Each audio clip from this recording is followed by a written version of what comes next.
राम। जय जय राम। सादर नमन परम प्यारे राम, परम पूज्य गुरुजन, परम दिव्य आत्माएं और आप सबके मंगल आशीष लिए परमेश्वर कारण कृपा करके अपने श्री चरणों में लेकर आए हैं। उनका बारंबार धन्यवाद, अनंत बार धन्यवाद, अनंत बार धन्यवाद। गुरुजनों के कारण कृपा से वे हमें इस समय मन के रूपांतरण में लेकर आते हैं। उनका बहुत बहुत धन्यवाद, अनंत बार धन्यवाद, अनंत बार धन्यवाद, अनंत बार धन्यवाद।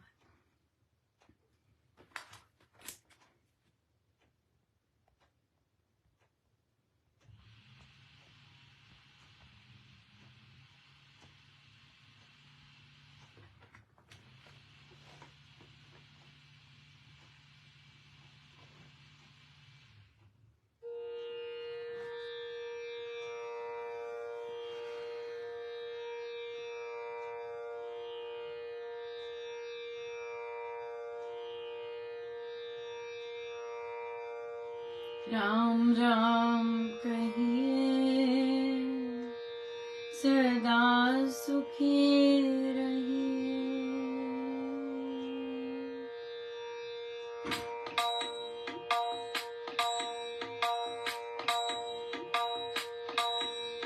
राम राम कहिए, सदा सुखी रहिए। राम राम कहिए, सदा सुखी रहिए। राम राम कहिए, सदा सुखी रहिए। राम राम कहिए, सदा सुखी रहिए। राम राम कहिए, सदा सुखी रहिए। राम राम कहिए, सुखी रहिए। राम राम कहिए, सदा सुखी रहिए। राम राम कहिए, सदा सुखी रहिए। राम राम कहिए, सदा सुखी रहिए। राम राम कहिए, सदा सुखी रहिए। राम राम राम राम राम राम राम राम राम राम राम राम राम राम राम राम राम राम कहिए, सदा सुखी रहिए। राम राम कहिए, सदा सुखी रहिए। राम राम कहिए, सदा सुखी रहिए।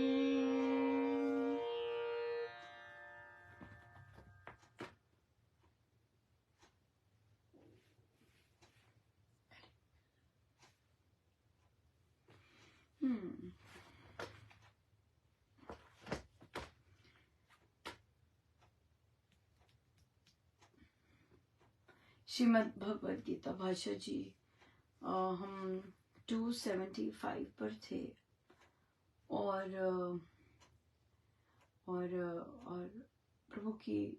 प्रभु ने अर्जुन को अपने विश्व रूप के दर्शन करवाए थे और अर्जुन ने प्रभु से विनती की थी कि भगवान कि आप प्रभु कृपा कर दीजिए कि आप वापस नॉर्मल में आ जाए, तभी हम वो करेंगे। मेरी गीता जी, मुझे लगा मैंने हाथ में पकड़ी है पर कहीं रह गई। तो हम उसी पे ही वापस आते हैं कि कैसे भगवान ने अर्जुन को कहा कि मैंने प्रसन्न होके तुझे ये अपना रूप दिखाया है। ये जो रूप है ये केवल अनन्य भक्ति से ही कि पाया जा सकता है। अनन्य भक्ति बहुत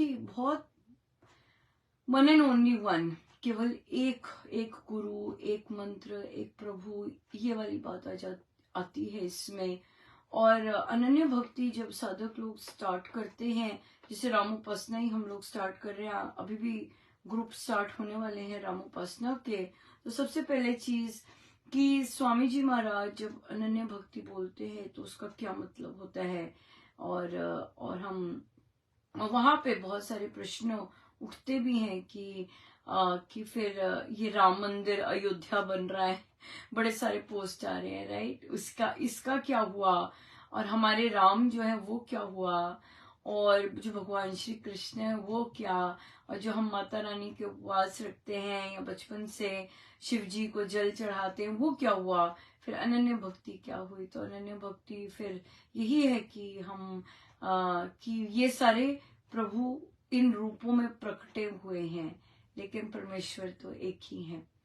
और जब हम, और फिर तर्क वितर्क भी आते हैं, ऐसे नहीं कि तर्क वितर्क नहीं आते, कि अच्छा ठीक है, अगर हम कहते हैं कि प्रभु तो एक ही हैं, तो फिर इसमें क्या हो गया, अगर हम हरे रामा हरे कृष्णा की माला कर ली बड़ी शांति मिलती है, या ओम की माला कर ली बड़ी शांति मिलती है, ऐसी ऐसी मालाएं कर ली तो बड़ी शांति मिलती है। नहीं, जो नाम है, जो अवतारों के रूप है, रूप अलग है, मंत्र अलग है, नाम अलग है, लेकिन उसके पीछे जो शक्ति है वो प्रभु की एक ही है, बिल्कुल एक ही है। और उसमें वहां, और हमारे स्वामी जी महाराज उस पे जाते हैं, ना कि रूपों पे आते हैं। अवतार महाराज कहते हैं जैसे जैसे हम अपनी साधना में बढ़ते का तो इससे कोई लेना देना नहीं, पवित्रता का ही है। तो प्रभु प्रकटते हैं, और जैसे आप कितने हमने देखे कि बिन कारण ही प्रकटते हैं, बिन कारण ही उनमें वे पधारते हैं, उन्हें कहा नहीं जाता। जैसे ये प्रभु अपनी इच्छा से ही आते हैं, है ना। जैसे कई जन होते हैं, उनको हर दूसरे दिन सपना आ रहा होता है महाराज का, इतने ज्यादा उनके साथ वे प्रकटते हैं। कईयों को कुछ भी नहीं होता और चल रहे होते हैं अपने आप। जब महाराज की इच्छा, सब गुरुजनों की इच्छा होती है, जब अगर उनका मन करता है रोज आने को तो वो रोज आते हैं अगर उनका मन करता है कभी कभी आने का, कभी कभी आते हैं। अगर मन करता है रेयरली आने का, रेयरली आते हैं बात जो उनके आने की बात है वो तो उन पे ही डिपेंड करती है। लेकिन बात यह है कि हम उनके साथ कैसे संयुक्त है, ये आ जाता है असली सारा का सारा। और यही है अनन्य भक्ति, बहुत बहुत ही सुंदर है, और कहीं और नजर नहीं जाती। लेकिन यहाँ पे ये भी होता है, अगर हमारे राम हैं तो इसका मतलब ये नहीं कि हम दूसरे देवी देवताओं का तिरस्कार करने लग जाएंगे। अगर हमारे राम है तो हम, ये मतलब नहीं कि हम और भजन नहीं गा सकते और रूपों का आनंद नहीं ले सकते। महाराज ने स्वयं धुनें लगाई हैं, है ना। राम लक्ष्मण जानकी जय बोलो हनुमान की, क्या मतलब है इसका कि हम गा सकते हैं हनुमान जी का भजन, अगर महाराज हमारे धुन लगा सकते हैं। हाँ, या फिर पार करो मेरा बड़ बेड़ा भवानी। सो अगर महाराज ने धुनें लगाई हैं तो इसका मतलब हम भजन इसके गा सकते हैं, अपने आप को रिस्ट्रिक्ट नहीं करते इस चीज में जहां भाव हार होते हैं। भगवान महाराज ने कितने कृष्ण की धुन भी लगाई, हरे रामा हरे कृष्णा, है ना। तो कृष्ण भजन भी गा सकते हैं, बिल्कुल जो भाव आते हैं, जैसे भाव आते हैं बिल्कुल कर सकते हैं। सो नाम अलग हैं, लेकिन उसके पीछे जो है वो महाराज कहते हैं मुझे तो उसमें इंटरेस्ट है ना, कि इस नाम के पीछे किसको बुलाया जा रहा है, मुझे इसमें इंटरेस्ट है। सो बहुत ही सुंदर, बहुत सुंदर दिन रहा, बहुत ही कृपा में। बहुत हेक्टिक था क्योंकि फिर से ग्रेड्स जाने हैं, सो बहुत वो है, पर बहुत कुछ सीखने को आज तो बहुत ही भारी कृपा थी। मेरी संगति बहुत सुंदर रही, बड़े एक्सपीरियंस्ड लोग, और उनके साथ बैठ के चर्चा या बातचीत करनी, और फिर उनका गाइड करना। नहीं मिस महाजन ऐसे नहीं करते या ऐसे करते हैं, हाँ नहीं आपको ऐसा करना चाहिए, ये चीज डॉक्यूमेंट होनी चाहिए, ऐसे होना चाहिए। मतलब बिल्कुल बहुत बहुत बहुत सीखने को, बहुत मुझे लग ही रहा था कि महाराज की विशेष कृपा है। उन्हें पता है मेरे बच्चे को बेसिक चीजें भी नहीं, बहुत कई चीजें नहीं आती, बच्चों को भी ज्यादा अच्छी आती होगी, पता होगी, मुझे नहीं पता। तो पर महाराज बहुत सिखाते हैं और हम सीखने के लिए फिर रेडी रहते हैं। और फिर हमारी स्कूल के बाद भी मीटिंग थी, अभी बस आई मैं, तो वहां पे भी बड़ा बहुत अच्छी संगति दी, बड़े लोगों की एक्सपीरियंस, प्रिंसिपल थी उस वाली मीटिंग में और थे। तो मैंने एक चीज नोटिस की कि अपने कार्य क्षेत्र में भी पहले बहुत जितना, तो मुझे महाराज ने बता दिया था कि हमारे जो बॉसेस है वे संगति पे बहुत, उन पे असर होता है। संगति, जैसे मुझे भी पता लगा था कि उनकी संगति बदल गई, मुझे एकदम पता लग गया कि संगति बदली है, तभी ऐसी सी वाइब्रेशंस, ऐसा क्रोध, ऐसा सब कुछ आ रहा है। तो कई लोग सेंसिटिव होते हैं और वैसे से बन जाते हैं। तो आज मैंने देखा कि मेरे साथ एक कॉलीग बात कर रहे और मेरी प्रशंसा कर रहे, और मैं उनको देख रही हूँ, मेरे अंदर वो गुण नहीं है, इतने ज्यादा खिले हुए नहीं है जितना वो कर रहे थे। तो मैंने कहा मैं तो ट्राई करती हूँ। तो फिर मैंने देखा कि हमारी प्रिंसिपल की संगति अब उनके साथ खूब घनिष्ठ हुई हुई है। इनका देखो संगति का कितना फर्क पड़ता है, अच्छी संगति है, पॉजिटिव संगति है, अगले का भी मन अच्छा रहता है, अगला भी मन शांत रहता है, क्रोधित नहीं रहता, और टिक टिक टिक टिक नुक्स देखने वाला, दोष देखने वाला नहीं रहता। बड़ा बहुत इम्पोर्टेंट होता है कि हम संगति कैसे रखते हैं, कैसी हमारी दृष्टि बनती है, कैसे प्रभु कृपा करते हैं। तो इस संगति का था बहुत ज्यादा। तो यही चलते हैं हम, हमारा प्रश्न था कि मुक्त आत्मा किसे कहते हैं, मुक्त आत्मा और जागृत आत्मा में क्या अंतर है। सो जागृत लेते हैं, जैसे कि जो प्योर सोल होती है, प्योर आत्मा, जिसकी स्वामी जी महाराज ने भक्ति प्रकाश जी में बात की है, या गीता जी में बात हुई है, दूसरे अध्याय तीसरे अध्याय में आत्मा की, वो प्योर आत्मा है, राइट। तो जब वो उसे शरीर मिलता है तो वह बंध आत्मा, जीव आत्मा बोलते हैं उसे, हाँ, अपने कर्मों में बंधी हुई आत्मा। सो आपने नोटिस किया होगा कल के प्रवचन में जब महाराज बात कर रहे थे, तो वहां पर उन्होंने बात की कि स्वामी जी महाराज को तो महात्मा कहा जाए, वो तो सदा बचपन से महात्मा है, वैसे कहा जाए तो वो तो समझ आता है, ऐसे बोले। लेकिन वो कंपैरिजन कर रहे थे महात्मा गांधी से कि तो वो तो वैसे नहीं थे, ऐसे बोले महाराज, वो तो वैसे नहीं थे, वो बचपन से तो वैसे नहीं थे, वो तो बने हैं महात्मा। लेकिन स्वामी जी महाराज सो मुक्त आत्माएं भी जन्म लेती हैं, राइट। स्वामी जी मुक्त आत्मा रहे और उन्होंने जन्म लिया, पर हल्के हल्के प्रारब्ध होंगे तभी शरीर ने जन्म लिया। प्रारब्ध होते हैं माता पिता का या कहीं और का कोई ऋण होता है, तभी फिर देह में आते हैं। सो इसलिए महाराज ने कहा, तो वो तो स्वामी जी महाराज का बोले महात्मा, बचपन से महात्मा, वो तो अंडरस्टैंड है ना, यहाँ से पता चलता है कि वे ऑलरेडी इतनी मुक्त आत्मा ही आए। तो वो जन्म लेते हैं। तो जो जीवात्मा होती है, जीवात्मा, उसमें कर्मों के कारण, विभिन्न जन्मों के, युगों के कर्मों के जो इतना ज्यादा उसमें लिप्त हुई होती है। सो महाराज बहुत अच्छा समझाते हैं। महाराज कहते हैं कि आप एक लैंप लेते हैं और लैंप को आप ढक देते हैं एक कागज से। बच्चे एक्सपेरिमेंट करते हैं, तो ढक दिया, और कागज लिया और ढक दिया, और ज्यादा लिया, सो ढकते चले गए। और फिर तो थोड़ा ढका तो उसमें से हल्का हल्का लाइट आती है, लाइट सी, और ज्यादा ढक दिया तो बहुत ही कम लाइट आती है, पर आती है।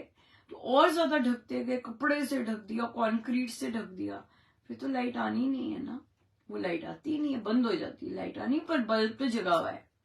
सो बल्ब जगह हुआ अपना काम हो रहा है, आत्मा है अंदर, तो अपना काम हो रहा है, हम बोल रहे हैं, चल रहे हैं, सोच रहे हैं, ऐसे कर रहे हैं। तो फिर भक्ति आती है जीवन में, और प्रभु कृपा से संत मिलते हैं, तो हम उनका जब जब भी कहना मानते हैं तो वो आवरण उतरते हैं। कोई दुख आता है, हम उसे स्वीकार करते हैं, रोते धोते नहीं हैं, स्वीकार कर लिया तो उतर गए। सो इसलिए वो उतरना शुरू हो जाते हैं। अब जब उतरना शुरू हो जाते हैं तो फिर कभी कभी चमकारा जैसे कहते हैं, बड़ा मजा आया, बड़ा आनंद आया, या वहां जाके बड़ा आनंद आया, या आज तो बहुत ही ऐसे था, है ना। वो चमकारे, वो क्या मतलब है कि वो आवरण उतर रहे हैं और वो चमकारे दिख रहे हैं बीच बीच में से। सो और ज्यादा आवरण उतर रहे होते हैं, और ज्यादा चमकारा आता है, शांति और आती है, सो बहुत ट्रांसफॉर्मेशन आ जाता है। इसे कहते हैं रूपांतरण। तो यहाँ पे क्या हो रहा है, जब कर्म गिरते हैं और तो यहाँ पे आत्मा जागृत होना शुरू हो जाती है। राम नाम से जैसे जैसे धुलाई होती है तो आत्मा जागृत हो रही होती है। अब देखिए, किसी का बहुत सारे आवरण उतरे हुए हैं, किसी के थोड़े आवरण उतरे हुए हैं, किसी में थोड़ी सी लाइट है, किसी में ज्यादा लाइट है। तो ये आ जाते जागृत अवस्था, राइट। डिफरेंट कैटेगरीज की है जागृत अवस्था।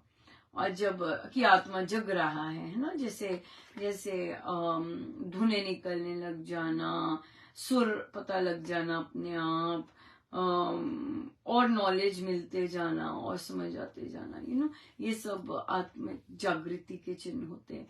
सो आत्मा जग रहा होता है, और जब पूर्ण रूप से जग जाता है तो सारे आवरण नष्ट हो जाते हैं, समाप्त हो जाते हैं, गिर जाते हैं, कर्म बंध समाप्त हो जाते हैं, जो कि जीवन रहते हो सकता है। तो स्वामी जी महाराज वहां बोलते हैं कि वो बन गया जीवन मुक्त आत्मा, कि जीवन रहते रहते मुक्त आत्मा हो गया, जैसे हमारे गुरुजन। सो जो मुक्त है, मुक्त जिसे बोलेंगे, वो जागृत अवस्था की पराकाष्ठा है ना, अंतिम चीज है, उसे बोलते हैं मुक्त।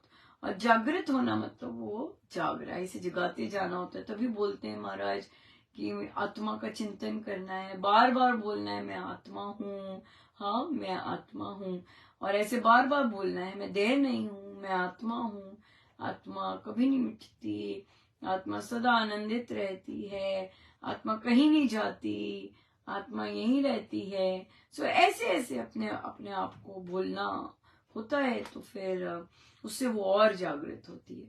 सो महाराज कहते हैं कि हमारा उद्देश्य ही इसको जानना है, ये है क्या, और फिर इसको जागृत करना है, संपूर्ण रूप से कर सके बहुत सुंदर है, जितना भी हो पाए बहुत सुंदर, पर जागृत करना है।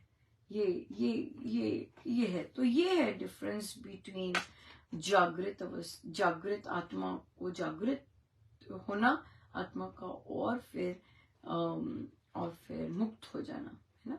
मुक्त होते हैं, कर्म बंधनों से मुक्त होते हैं, लेन देन से, ये अपने जितने भी कर्म संस्कार हैं लोगों से, वहां से मुक्त हो जाना, फ्री हो जाना, अब कोई देना लेना नहीं, सब समाप्त, ऐसे।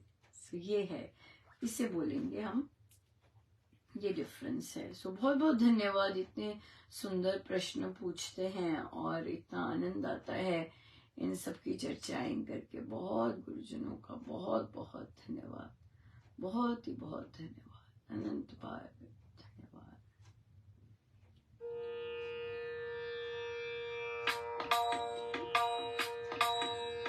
किसी से राग नहीं, किसी से द्वेष नहीं, किसी से राग नहीं, किसी से द्वेष नहीं, आत्मानंद इसे कोई भी कलेश नहीं, आत्मानंद इसे कोई भी कलेश नहीं, किसी से राग नहीं, किसी से द्वेष नहीं, किसी से राग नहीं, किसी से द्वेष नहीं, आत्मा निर्लेप इसे कोई भी कलेश नहीं, आत्मा निर्लेप इसे कोई कलेश नहीं, किसी से राग नहीं, किसी से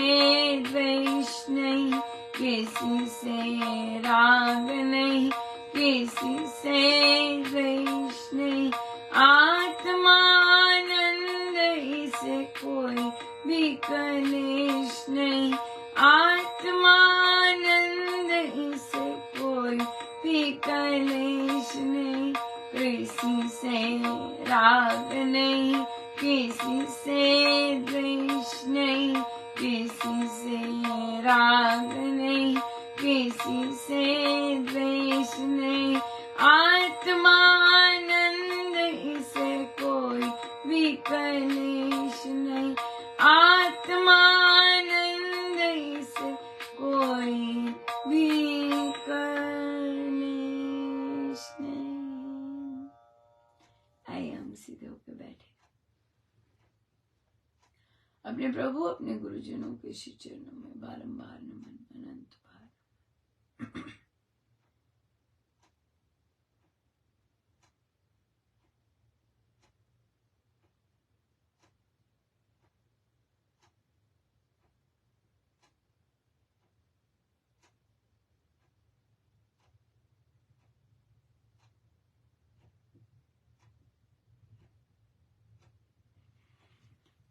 सब गुरुजनों का उनके श्री श्री चरणों में जय जय राम, जय जय राम।